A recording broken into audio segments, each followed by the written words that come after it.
My dear students, now I am going to discuss activated complex theory. This is another important theory of reaction rate, and this theory is going to give a new perspective compared to the collision theory of reaction rate we discussed in the previous video. Before going to understand this activated complex theory, it is also called as transition state theory. Let us look at these reactions. This is a well familiar reactions. You already studied many times, you have written this reaction. Can anyone please try to tell the name of this reaction? Take some time. This is SN2 reaction. You know SN2 reaction. It is a nucleophilic substitution bimolecular reaction, and this is a single step reaction. It is passes via a transition step. So you just here OH minus is an incoming nucleophile. So it substitute Cl minus ion, and finally it gives alcohol, and chlorine radical is a living nucleophile. So this is the reaction. You observe this reaction. In this reaction, OH minus attack this haloalkane, that is haloalkane, from the backside of the chlorine, and so when this OH minus attacks, it start to form bond with this carbon, and at the same time this the chlorine molecule start to break the bond with this carbon. So here bond breaking and bond formation taking place simultaneously, and later this OH minus form a strong bond, and this Cl minus is eliminated from the system. And you observe, for me, in order to understand this theory, this step is very important. Here, instead of a reactant directly give a product, it take one more step. So it take one step. This step is called as transition step. And this complex, actually carbon can form only 4 bonds, but in this stage it forms 5 bonds. So before it is tetrahedral in geometry, but in the transition state, so it's a 5 coordinated molecule, and this 5 coordinated molecule is very unstable, and it exists only for a short interval of time, and finally it gives products. Now let us look at the relationship between reaction progress and energy of various components in this reaction, that is reactant, product and intermediate. So this is the reaction coordinate versus energy curve for this SN2 reaction. So in this reaction, so this is the energy of reactant, this is the energy of reactant, and this is the energy of the product CH3OH, and this is the energy of this complex, this intermediate complex. That is, so before going to form a product, it form a complex. This is, it form a complex, and this intermediate possess high energy compared to reactant and product, and reactant possess high energy compared to, you just look at here, this is the reactant and this is the product. So reactant, so this is how energy is increases, so it is high energy, and the product is stable, so due to less energy. I think you understood this. If you really understood that the mechanism of SN2 reaction, you can easily understand the activated complex theory or transition state theory. Now let us look at the postulates of transition state theory. This theory is proposed by M. Polanyi and Henry Eyring. According to this theory, the two reactant molecule combine to give the product. During the formation of a product, they form an intermediate.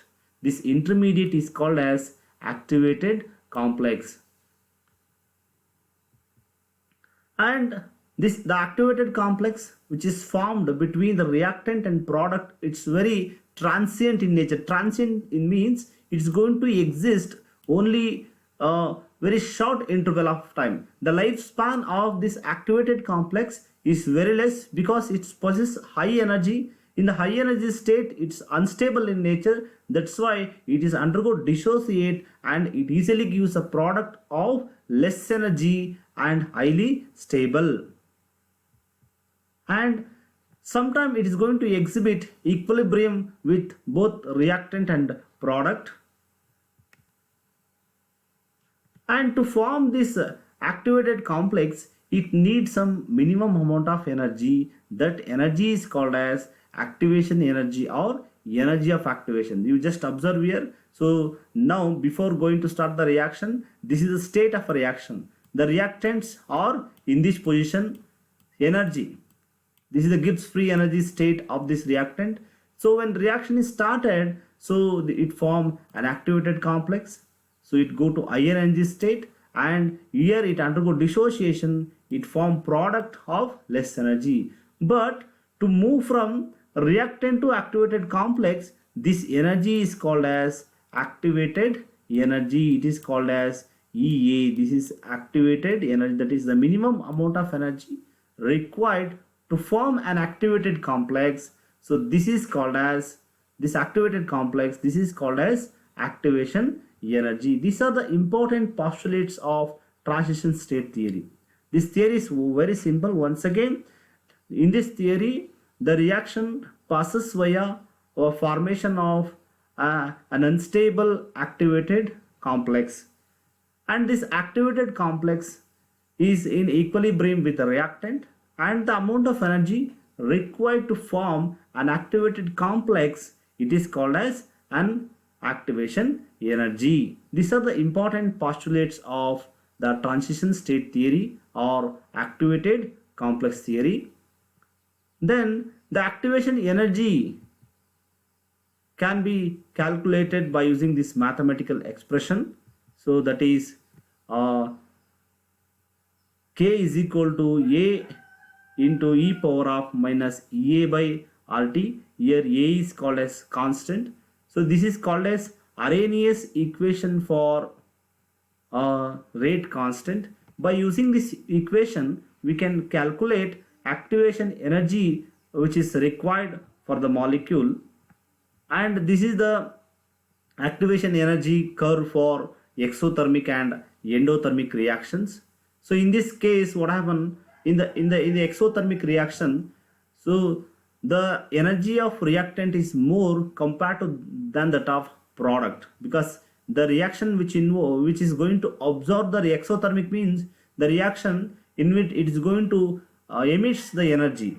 It's going to emit the energy. After emits the energy, the product having less energy. That's why the product possesses less energy compared to the reactant in case of exothermic reaction. But in case of endothermic reaction, it's going to absorb the reaction energy for the reaction. That's why the energy of a product is greater than that of a reaction in a graph of reaction progress versus potential energy curve.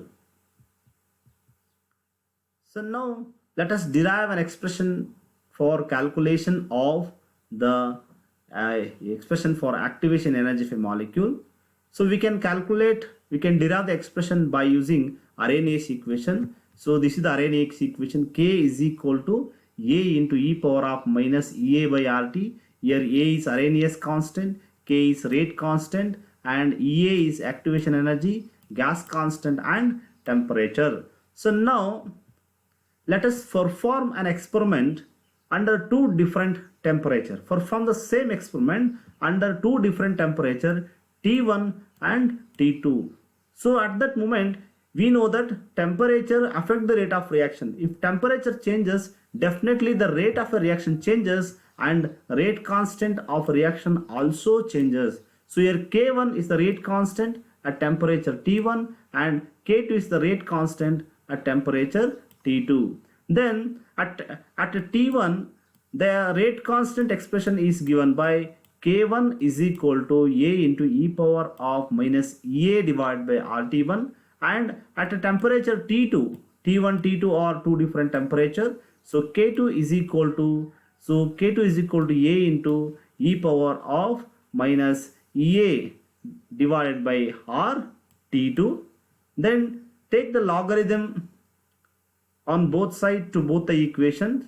So this is equation number 1, and if you take logarithm, natural logarithm, ln k1 is equal to ln a. So this is ln a minus ea divided by rt1. So this is ln a, and so this is, so ln k2 is equal to ln a minus